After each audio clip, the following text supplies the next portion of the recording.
মানুষকে সেজদা করার কথা কোরআনে নাই, কিন্তু আদমকে সেজদা করার হুকুম আল্লাহ ফরজ করে দিছে। এবং আল্লাহকে যদি কেউ সেজদা করতে চায়, সে আদম বিনে আর সেজদা করতে পারবে না। তাই বাবা জাহাঙ্গীর বলছে, কাম যখন বৃত্ত হয় প্রেম হইয়া যায় বিন্দু, আর প্রেম যখন বৃত্ত হয় কাম হইয়া যায় বিন্দু। এর লেগে যেই প্রেমে কাম নাই ওটা কোনো প্রেমই না। প্রেম করতে গেলে কাম থাকতেই হবে, সেটা জাগতিক প্রেম হোক চাই আধ্যাত্মিক প্রেম হোক। তোমার যদি মুর্শিদকে পাওয়ার অধিক আগ্রহ না থাকে, আকাঙ্ক্ষা না থাকে, নিজেকে চেনার আকাঙ্ক্ষা না থাকে, রবকে নিজের পরিচয়, রবের পরিচয় পাওয়ার আকাঙ্ক্ষা না থাকে, তো তোমার প্রেম জাগবো কই থেকে? এই জন্য প্রেম আসার জন্য, জাগার জন্য কাম প্রয়োজন। আর যখন প্রেম জায়গা যায়, কাম সে গোপন হয়ে যায়। এই জন্য ছেলে পঞ্চরসে রসিক। এই পঞ্চরস যে পঞ্চরসের রসিক, তার মধ্যে প্রেম আছে, তার মধ্যে বিনয় আছে। হ্যাঁ, যে লোভের বিপরীত কি? আমরা লোভ করি না, লোভের বিপরীত শব্দ কি? লোভের বিপরীত শব্দটাই তো ত্যাগ, ত্যাগী। লোভী, ভোগী, ত্যাগী। পঞ্চরসের রসিক যিনি ওলিয়ে কামেল, তিনি ত্যাগী, তিনি বিনয়ী, তিনি প্রেমী, তিনি নিজেই প্রেম। হিংসা, হিংসার বিপরীত কি? মায়া, দয়া, ভালোবাসা। মানে পঞ্চরসের রসিক এইটা হলো এই দিকে, মানে হ্যাঁ হয়ে গেছে কোন দিকে?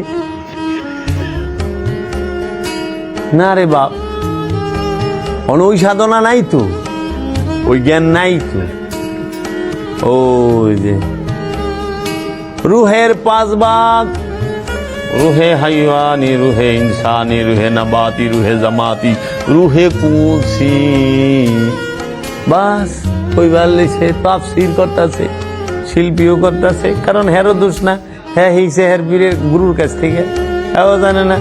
আবার মৌলবী সাহেবরা কি করতে, আল্লাহ সোয়াব নজর কোটি কোটি গুণ বাড়ায়া তাজদারে মদিনায় মুহাম্মদ সাল্লাল্লাহু আলাইহি সাল্লামের রূহ মুবারকে পৌঁছায় দাও। নাউযুবিল্লাহি মিন যালিক। তাহলে বাউলরা করতেছে রুহের পাঁচ ভাগ, মৌলবী সাহেব পিসাবরা রুহে সোয়াব বাড়ায় দিতেছে। মানে বাউলও বুঝলো না, রুহ স্বয়ং আল্লাহ নিজে, রুহের কোনো ভাগ হয় না, রুহের প্রতি শব্দ নাই। রু নাজেল হয়, রু সৃষ্টি হয় না, রু নিক্ষেপ হয়, রু সৃষ্টি হয় না, রু কারো থেকে সৃষ্টি হয় না, রু স্বয়ং আল্লাহ। আবার কোরআনে, এই যে বাবা সুন্দর কথা মনে, কোরআনে যেখানে আল্লাহ কইছে রূহ, ওইখানে শব্দ করে দিছে জিবরাইল। হ্যাঁ, আবার আল্লাহ কইছে যে আমি রূহ নিক্ষেপ করার সাথে সাথে সেজদা দিবা আদমকে। একটা নফসের উপরে যখন রূহ নিক্ষেপ হয়, রূহ প্রকাশ হয়, তখনই সে হয় আদম। আর এই আদম হইলেই তাকে সেজদার হুকুম।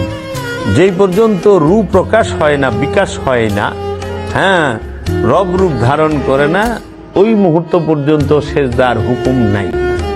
বুঝছো বাবা?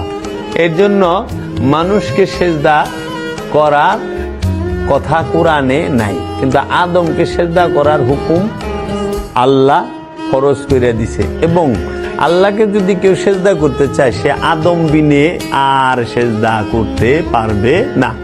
মাটিতে, পাটিতে, জায়নামাজে, কার্পেটে সেজদা দেওয়ার হুকুম আল্লাহ কোরআনে করে নাই।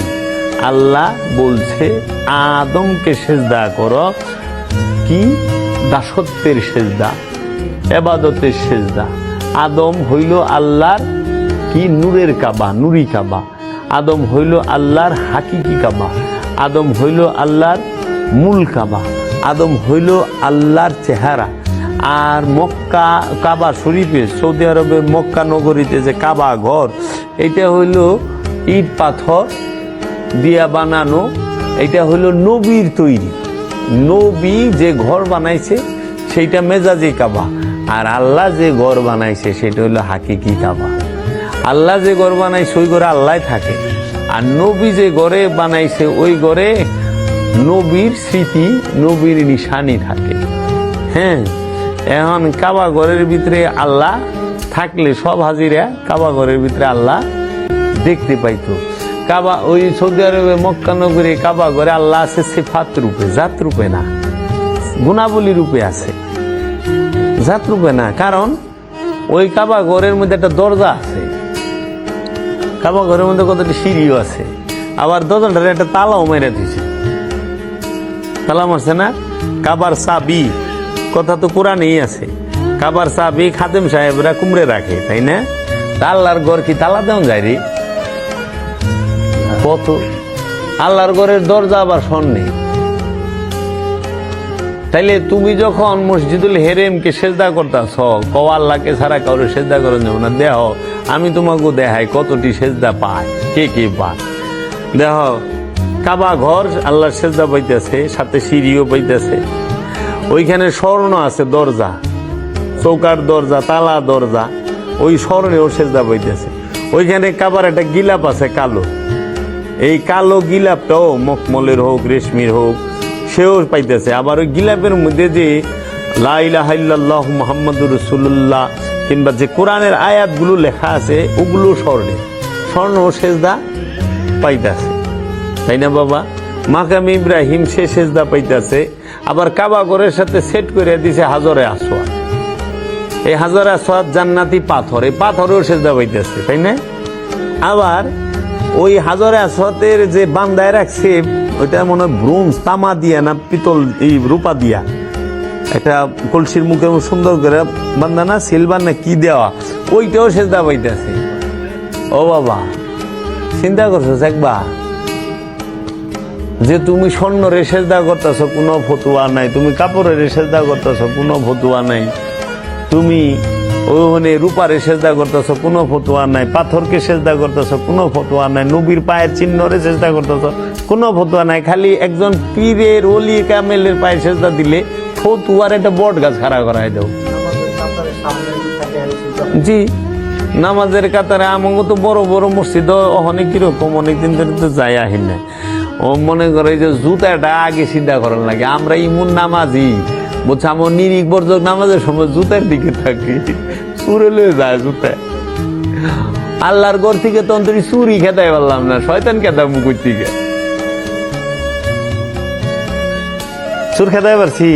একটা বাক্স জুতাটা সামনে থেকে তারপর সে পিছে তুলে লয়ে যায়, এর লেগে জুতা সামনে, নিরিকে জুতা, বর্জকে জুতা, তাসাব্বুরে জুতা।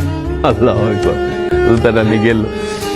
সিসি ক্যামেরা লাগাইছে মসজিদে, সিসি ক্যামেরা শুদ্ধ লেগে গেছে গা, চোর ধরবার লেগে ক্যামেরা লাগাইছে, ক্যামেরাই চুরি করে লেগেছে। কল বাবা, তাহলে তাহলে আমাদের উচিত কি, আগে যে জুতা চুরি করে তার ঘরের খোঁজ লওয়া, আগে জুতা চুরি খান দাও।